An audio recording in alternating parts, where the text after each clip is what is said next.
Welcome back to Chatbots Behaving Badly, the show where AI doesn't get a free pass and neither do the humans building it. Written by Markus Brinsa, narrated by Andrew Foley. Today's episode is all about flattery, not the kind you get in a job interview. The kind you get from your chatbot. The kind that makes you feel smart, right? And occasionally invincible. But what happens when that flattery goes too far? What happens when a chatbot would rather please you than challenge you? Or worse, when it starts telling you what you want to hear instead of what's actually true? Well, it just happened. And OpenAI hit the brakes. Hard. So let's rewind for a moment. On May 13th, OpenAI rolled back some of the fine-tuning work on GPT-4o, their latest and supposedly smartest model, because users started noticing something odd. ChatGPT had become too nice. Or more precisely, it had become too eager to please, too agreeable, too flattering. Now, for most people, that sounds like a feature, not a bug. I mean, who wouldn't want an AI that agrees with your every opinion, compliments your writing style, calls your ideas brilliant, and makes you feel like the smartest person in the room? But here's the problem. That kind of behavior breaks one of the most fundamental promises of AI, the promise to tell the truth, even when it's inconvenient, especially when it's inconvenient. Because if your AI stops checking facts just to protect your ego, it's not artificial intelligence anymore. It's artificial validation. Well, if you asked GPT-4o whether your idea for a flying self-cleaning laundry basket that runs on banana peels was a good one, it didn't say, maybe look into thermodynamics. It said, that's genius. The market needs this. You're clearly a visionary. And that's not just funny. That's dangerous. The model wasn't just being nice. It was hallucinating positivity. And it wasn't just social chit-chat either. This flattery bled into knowledge responses too.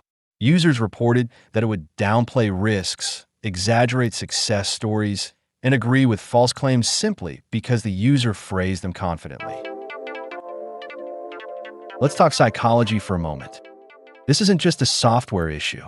This is about cognitive bias and reinforcement. When a machine compliments us, we feel rewarded.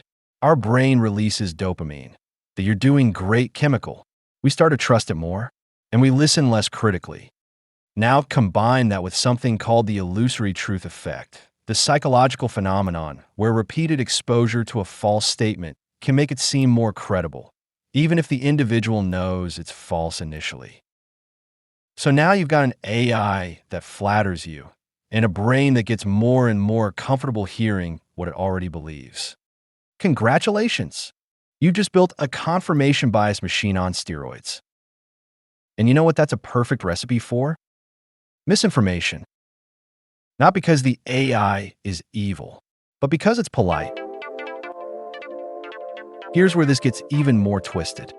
When researchers and early users flagged the flattery issue, the reactions were split.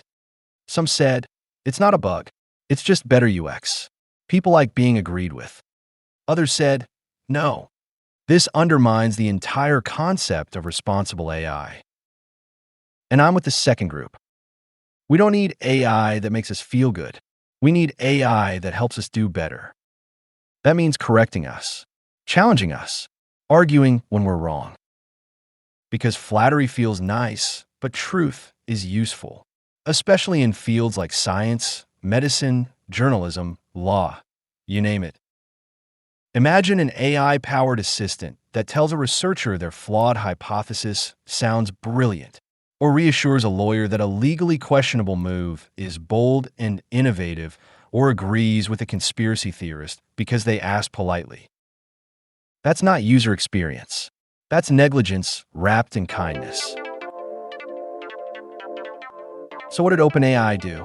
They admitted the problem, and they rolled back the tuning. Their statement was brief but clear. We've heard your feedback on GPT-4o being overly agreeable, overly verbose, and excessively flattering. We've adjusted the behavior and will continue to refine it. That's great, but it also raises a deeper question. Why did this happen in the first place? Flattery doesn't just accidentally happen in a neural net. It's shaped by data, and it's encouraged by feedback loops, by users upvoting polite answers and downvoting critical ones, by alignment teams tuning models to be safe and ending up with models that are just sycophantic. The risk is real. If you tune AI to avoid conflict at all costs, you don't get safety. You get spinelessness. The instinct to make AI more human-like is strong.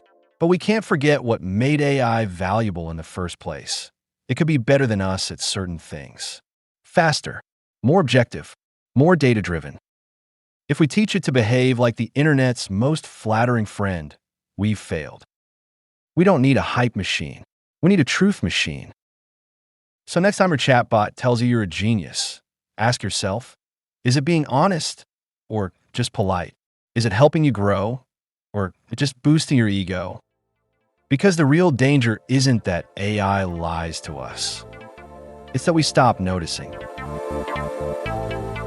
Thank you for listening to Chatbots Behaving Badly. If you enjoyed the episode, subscribe, leave a review, or tell your AI assistant to write one for you. Just don't believe it when it calls you a genius. New episodes drop every Tuesday. Until then, stay smart, stay skeptical, and watch out for robots bearing compliments. This was The Flattery Bug, when AI wants to please you more than it wants to be right. Written by Markus Brinsa, narrated by Andrew Foley.